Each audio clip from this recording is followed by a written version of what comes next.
Hey, how you doing? Ken here. Just thought I'd do a quick update.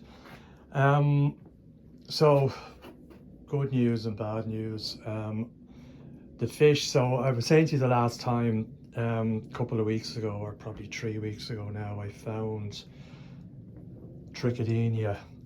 Fish have been flashing, and to be honest, even early on in the winter, I noticed a little bit of flashing with the fish. Now, didn't get any worse over the winter, so didn't worry too much about it. And it's difficult to treat in an unheated pond in the winter because you're down, like with FMG, formaldehyde and macrolide green. You need 10 to 13 degrees minimum depending on the product you buy. It's all the same product, some say 10, some say 13, so it's not an option to use that during the winter generally. So I left it and the fish are fine. However, as things started to warm up, the flashing got a lot worse. So I did a scrape and found trick. So in went the FMG. 3 treatments for 6 days apart, and fish were fine, but the flashing didn't stop. Still quite irritated. In fact, it got gradually worse.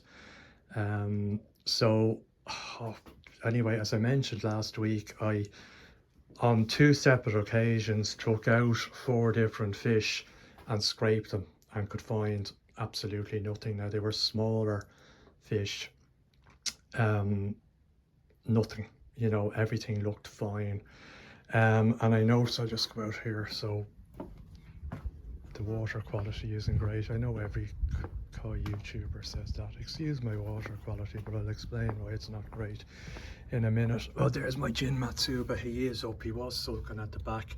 So I got the big Jin Matsuba out because he was, I wouldn't, there was no moping at the bottom or anything, or where you hear people, they get clamped fins, and he just looked a bit mopey. He wasn't himself. So anyway, I took him out there on Thursday night and I did 4 separate scrapes, and I did put a little bit of sedation now in the water again. For the smaller fish I didn't need it, they were fine, but I've tried to scrape him before, and even though he was sedated, he still managed to drown me in the process. That fella's a bit damaged there. But on each of the 4 slides, and I might just drop it in at the end of this video, I took a video of it, there was fluke. They look like skin rather than gill fluke. So I obviously have to treat that. So bad news, I found something. Good news is hopefully I've gotten to the bottom of what's been causing me problems and just get rid of it and go on and enjoy the season. So what I've added is, I didn't have anything else. Learnex Pro, I know, is recommended. I do have Flubenol here. I got it a couple of years ago. I've used it once before when I had fluke and it worked well. It's an oral powder for pigs. You can only get it from a vet. Now I'm lucky, I know my vet well, so he had a bit of an interest in the koi as well, so I asked him if he could get it and he did. Cost me €100, but compared, there's a, what is it, 600 grams of it there, which will do, because a treatment of it in a 20,000 litre pond is only, what is it, about 50 grams, so there's a lot of treatment in there.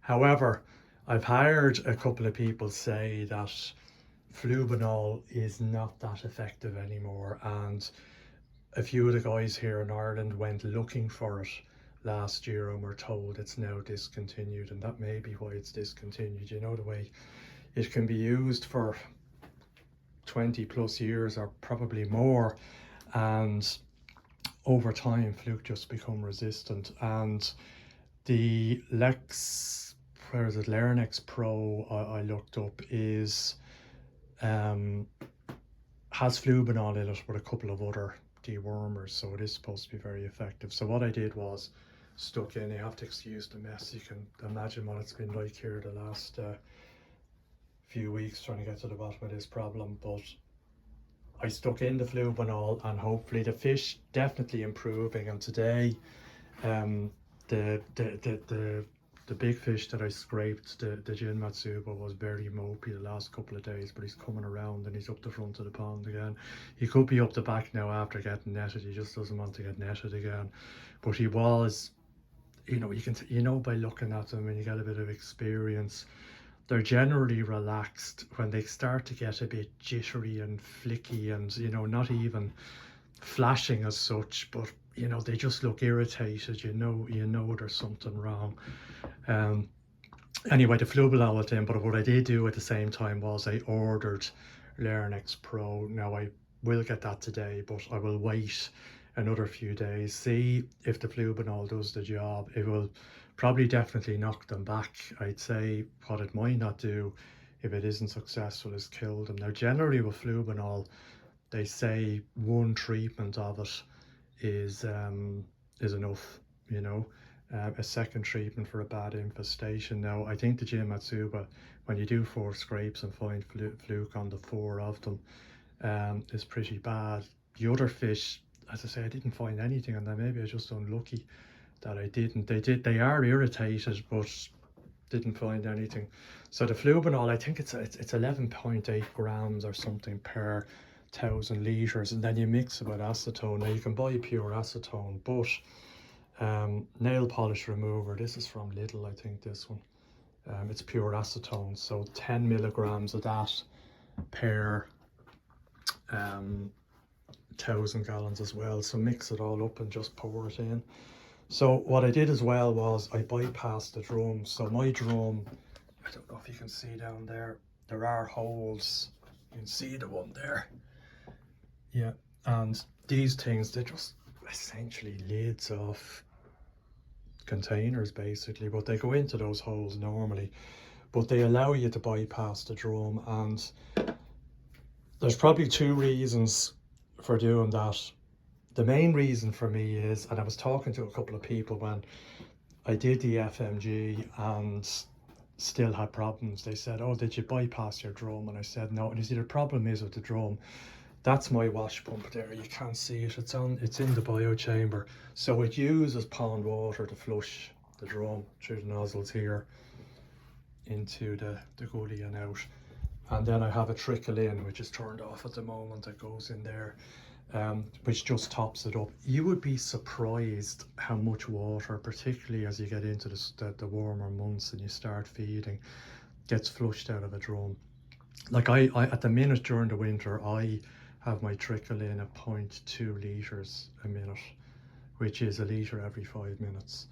I dropped it down to 0.1 during, in order to not dilute the FMG too much.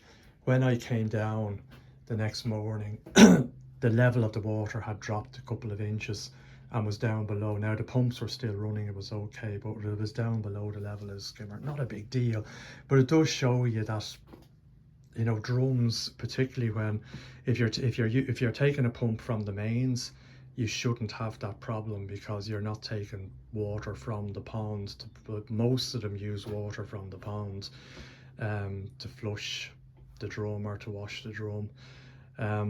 However, it does mean that now I've lots of crap. You can see down here, or can you? You probably can't, but there is lots of sediment because the drum essentially isn't being used. But I don't mind that. That's why the water. So there's 2 reasons the water isn't great. The Flubenol clouds it, it's a white powder, and second of all, I've no mechanical filtration at the minute, but it'll be fine for a week. I think going forward when I'm doing a treatment is I'll just bypass the drum and not have the treatment being diluted.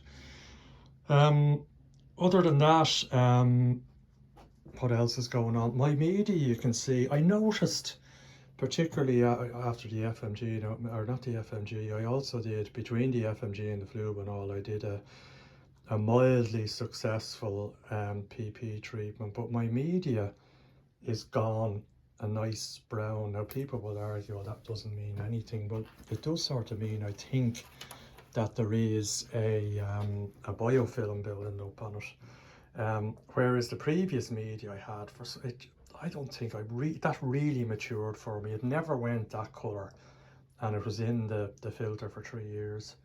You know, that's only there not even 6 months now. It'll be 6 months in the middle of May, and it's gone a nice colour. Just be, the test will be when I start up in the feeding, as to how my nitrites do, because that's where I had a problem. Ammonia has always been fine.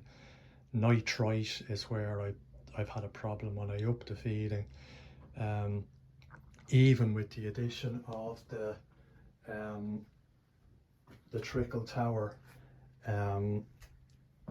you know, it did improve it, but I still got to the stage during the height of the summer when I was feeding 2 or 3 times a day. I'd have to back off for a day or two because the nitrites would creep up over 0.2. The other thing I'm thinking of doing, and I have my UV there, as I say, I had it in here before I put in the trickle, so I just had a similar, no, I just had a blank and I put one of these things into the blank. It worked well. I say it worked well as a UV, the water was clear, but I then noticed I started to get, as I'm seeing now, a lot of heavy sediment in the drum. Now there's obviously a good reason for that, because I bypassed the drum, but I hadn't the drum bypassed at the time. And somebody who had a similar problem with the same brand, EVS from the Netherlands, or Quenny Koi if you're in the UK, said, look at your drum seal. He said, judging by where you have your UV, I'd say you've knackered the drum seal. And lo and behold, I think I've shown this a few times, that's the drum seal. So you see the white thing there, it's now blue from the FMG, goes right around the drum, and it basically bridges that wall there with the drum and directs the water into the drum and doesn't allow it to escape around the drum. The UV fried it. You know, you can see the blue part, it's still very manageable and working there fine, but that's all very brittle and broke up. It's broke, there was one hole in it, but it broke up more when I took it out. You can see bits down there. What I then did was I drilled a hole, I don't know if you can see, just behind, it's now blocked up, just under rather the gully, and I put the UV through there. Of course that was worse. I'd fried one side of the seal, this side, and then I fried the other side when I had it in there for a few months. So the advice was keep your UV as far away from the seal as you possibly can. So what I'm thinking of doing, the UV, I don't think it's great in that corner. Now that I do have a new bulb and have a new quartz to put in, but it doesn't really, I don't think the water doesn't get penetrated by it very well when it's in that corner. By the way, that bracket is supposed to be for a UV, but the problem is that this will end up being submerged, and I don't believe that's waterproof. It's water resistant, it's not waterproof. This piece of the UV should not be submerged. If I was to put it onto that hole, it would be submerged. But anyway, it probably wouldn't be too bad if I could get it onto that hole, but anyway, no, maybe if I used one of these, no, it would still end up, maybe if I put one of these on it, it might, anyway, I might look at that. The only thing is though, that means this part of the seal will get the UV. What I was thinking of doing, and it means I've already drilled 3 holes in this drum. 2 of them I don't use. So I used to have my trickle in here, and probably overthinking it, but I was concerned that when the chlorine started to rise on the trickle in, that it was reasonably concentrated in the drum, and I thought it was the reason my media wasn't maturing very well. Turned out it wasn't, but it probably is a better place for the trickle in here on this side. It's nearer the big blue and I need less pipe anyway, so I just put a plug in that. It doesn't have to be waterproof, it was just a hole. But it means drilling, so I was thinking of drilling a hole here, having it just above the inlets, because I do flush my bottom drains into here, so I don't want the UV to be right in front of that force of water when it comes through. But it would mean if the UV was across here, the water would pass through it very well. Now it would mean that maybe the top part of the seal would get a bit zapped. I don't know. I was thinking of getting a, I don't know if you have aquariums, the old T5 or T8 lights, you can get reflectors that clip on, and it would clip onto the quartz. You know, maybe just to, not that it would focus the light, but would keep the light away from the seal. There's no good place to put it in the drum. I can't put it in here because I've all these lats, you can't see them with the state of the water, but there's lats that the water flows through from the biochamber, and the UV light will get into the biochamber. You obviously don't want that.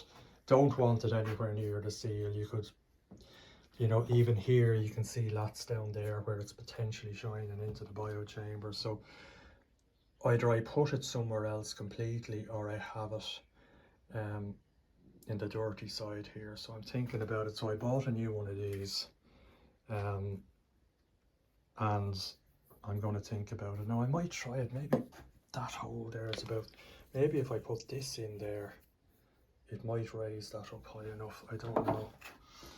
But anyway, I have no UV on at the moment when I'm treating. But if you have any comments on that, you know, it's not a big deal to drill a hole there. It just means it's another hole. And when it's below the water line, if I do decide for whatever reason not to use it in the future, it's a pain in the arse trying to, I can't remember. I think I still have one of these in there, but I had a cap that fitted over that, and I screwed it on, and I put a, sorry, you can't see it, I put a washer, a rubber washer on it, and it is watertight, but when they're below the water line, they're a pain. But anyway, that's the news. I'll let you know how the fluke treatment goes at the end of this video. I might just stick out on a little video, the little bastards. You know, they say, oh, if you sedate koi, you'll sedate the what do you call it? Well, it wasn't a full amount of sedate, it was about half. It was just to calm them down rather than fully sedate them.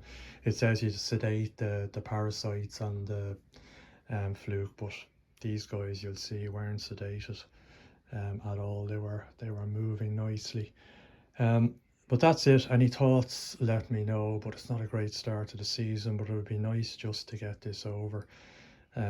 Fluctuating temperatures, that many people have said, isn't helping, and it's down around that sort of 12 to 14 degrees where the koi's immune system isn't great, and we need to get out of that zone fairly quickly. And at the minute, it's not going to happen anytime soon.